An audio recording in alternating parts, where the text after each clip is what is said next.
Vetëm vitin e parë dhe vitin e dytë kanë bërë një gjimnazin Qemal Stafa, vitin e tretë, vitin e katërt kanë bërë në një kolegj në Kanadan Perëndimore, në një kolegj ndërkombëtar. Në atë kohë ne bënim një konkurs për një bursë që ishte shumë e rrallë, 5 gjimnazistë nga Shqipëria fitonin një bursë për kolegjet e Botës Bashkuar. Ju fituat? Dhe fitova atë bursë dhe në gjimnazin Qemal Stafa ajo u konsiderua si një gjë e madhe, sepse unë isha një nga nxënësit e Tiranës. Dhe pastaj ju vazhduat studimet në pas Kanadas, pas kolegjit në Massachusetts, Shtetet Bashkuara të Amerikës, për politikë dhe ekonomi. Ju keni qenë në shtetin e universiteteve më të mira që ka Amerika dhe gjithë bota. Një fat i madh. Dhe për çfarë studiot? Unë kam studiuar për politikë dhe ekonomi, double major kam. Përfunduar në 2 deg me titull nderi për të dyja.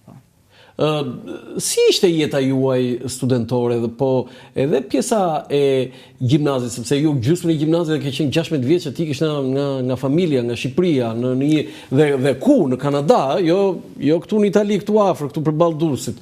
Por si ka qenë jeta juaj në këto dhe mësime, sepse gjithçka atje ka qenë lidhur vetëm me mësimet. Landi të fitoje një bursë në 1999 për të studiuar në një kolegj ndërkombëtar në Kanada, ku president deri ishte Nelson Mandela, ishte si të fitoje llotarinë më të madhe të jetës. Të gjithë në atë kohë donin të iknin, donin të studionin, ishte një fat i madh, po sigurisht edhe me një lloj përpjekje të madhe, sepse do kaloje në këto konkurse. Ne bëm një konkurs me shkrim, pastaj intervistë me drejtorin e shkollës në Wales, Britaniku, që erdhi këtu për të na intervistuar. Pra nuk është se kishte nepotizëm në këtë mes, apo unë kisha ndonjë lidhje të madhe politike apo miq që mund të më siguronin këtë lloj burse. Çfarë pozite kishin prindërit këtu? Pritët e mi ishin punonjës të dy në postën e Shqipërisë, nuk ishin asnjë pozitë të lartë. Aktivitet, po them. Jo, asnjë aktivitet. Dhe ti e fitove vetë këtë. Si e fitove? E fitova me konkurs. Ja, ashtu, hyra në konkurs dhe pastaj pas ne ishim 120 besoj gjimnazistë në gjithë Shqipërinë që kishim, duhet i kishe të gjitha 10 semestër të parë, semestër të dytë, që të mund të hyje në atë lloj konkursi, dhe pastaj pasi klasifikoheshe, pra ata le të themi 10 që dilnin të parët, duhet të hynin në një intervistë me drejtorin e shkollës. Pse u ktheve në Shqipëri? Sa qëndruat mbasi u diplomuat? Unë kam jetuar 7 vjet në Kanada dhe në Amerikë. Domethënë 2 edhe 4. 4 edhe 1 vit kam punuar në New York, po. Ke punuar në New York? Çfarë pune ke punuar në New York? Kam punuar në një studio ligjore të interesit publik në Manhattan. Studio me shqiptar apo me amerikan? Jo. Të dy në fakt nuk ishin amerikan, po. Hebrej, po amerikan.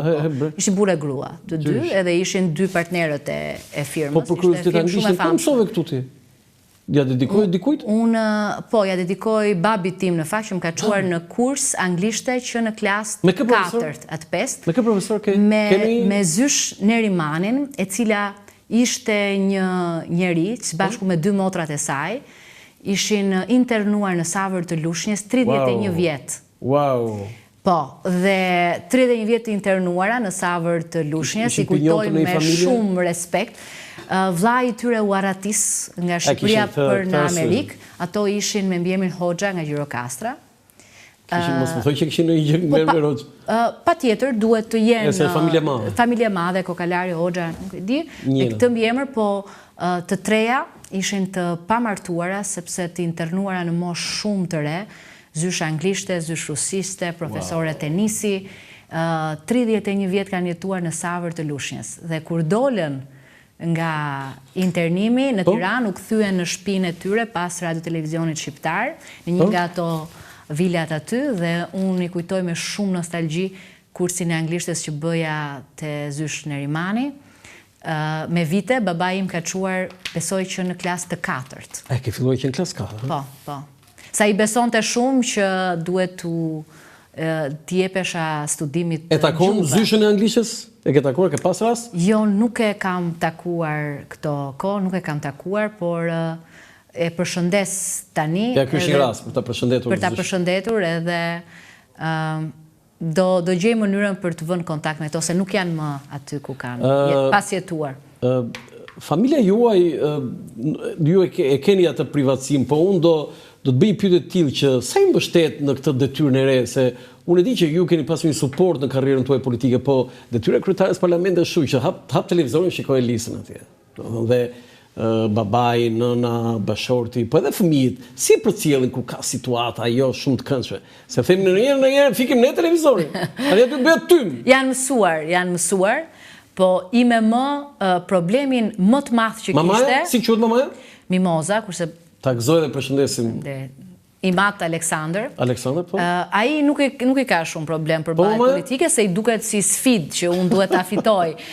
Po i me më e kështë shumë problem, sidomos debatin me Sali Berishën.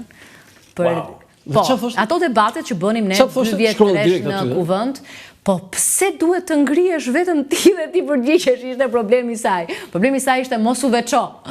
Do me thënë, pse duhet të jesh ti që i kthem përgjigje? Një njeriu që nuk e ka gjuhën të lëmuar, për të thënë minimumin e mundshëm. Dhe ti i the mama ti ke shumë drejt, besoj. Unë i thash mamas, ti në shtëpi me televizorin, unë me punët që më takojnë të bëj. Kam një pyetje të tillë, për nga kozjatja zonjës Përpali, renditja e kryeministrave në historinë e shtetit shqiptar 113 vjet, do të nuk është pak, po nuk është edhe shumë. Mehmet Çelli 27 vjet e 3 muaj, Edi Rama 12 vjet dhe sipas jush do bëhen 16, ju e thatë, se thash unë. Enver Hoxha 9 vjet e 9 muaj, Adil Çaçani 9 vjet e 1 muaj, Sali Berisha 8 vjet e tjerë. Si e komentoni ju këto shifra? Por në demokraci, sa herë zgjidhesh, duhet të mbarësh përgjegjësinë e qeverisjes. Nuk bëjmë asgjë më shumë se vendet të tjera demokratike, mund t'i përmend, Gjermania ka patur raste ku kanë patur 4 mandate rresht, vendet të tjera, Britania, e me radhë. Ne do respektojmë vullnetin e zgjedhësve tanë dhe do bëjmë detyrën. Por ne, pushteti nuk është qëllim në vetvete, është mjet për të mbritur qëllime të tjera, për të bërë punë të mira, për ta modernizuar Shqipërinë, për të siguruar zhvillimin ekonomik, për të siguruar stabilitetin dhe integrimin e Shqipërisë më në fund në familjen tonë natyrale. Në atë ëndër që shqiptarët kanë prej dekadash për afrimin me këtë familje nga ku jemi larguar përdhunshëm, për shkak të trashëgimisë otomane, për shkak të trashëgimisë komuniste, regjimit komunist. Sot ka ardhur koha edhe tranzicionit shumë të vështirë. Sot ka ardhur koha që ne këtë premtim ta bëjmë realitet. Ky është misioni ynë historik dhe këtë do bëjmë.